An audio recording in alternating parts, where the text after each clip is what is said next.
来乡亲啊，继续是不幸的消息。台中的广福路有一间碰衣工厂，透早5点外火烧厝。住伫个工厂内底，一家口4个人，只有70岁头家走出来，但是规身躯有30%的烧烫伤。另外68岁头家娘、31岁的后生，甲50岁侄仔，拢死伫个火窟。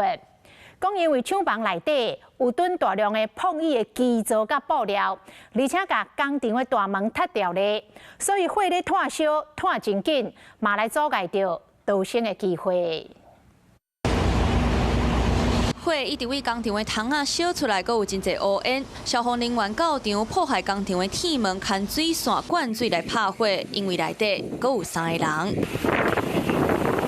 今仔日透早5点外，台中西屯区一个碰衣工厂，第一时间70岁过世头家赶紧走出来，伊规身躯有30%二度烧烫伤，赶紧送病院治疗。我是教你应该，有啊，都有去转会啊，看到头家尔。这间工厂的形是画阁长，唯一的出入口阁顶真侪碰衣用的插座基座甲布料，另外一边是办公室，后壁架做4间便所甲灶卡。消防人员伫咧第3间房间找到第1具遗体，续落来伫灶卡找到第2具，落尾伫咧第1间的客厅外口找到第3具遗体，拢总已经炭化，无通知影身份。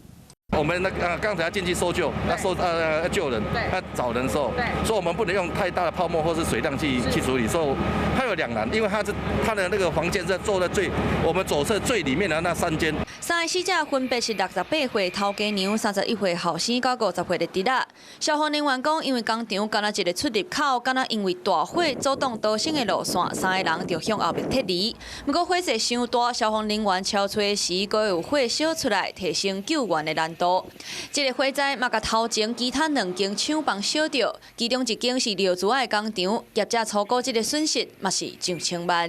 他们是整个工厂大火，然后烧过。里面你们的人都是纸尿裤，是不是？全部都是。哦，大概多少货？上千万有。上几千万了。台中市府调查，这个碰衣工厂是违建，属于特定立管的工厂，正在进行辅导当中。到底这个工厂哪会熊熊烧起来，造成3个死1个重伤，火调搁要查清。Hello， 我是林仙怡。想要抢先掌握最及时的新闻资讯吗？赶快订阅、按赞、开启小铃铛，锁定华视新闻 YouTube 频道。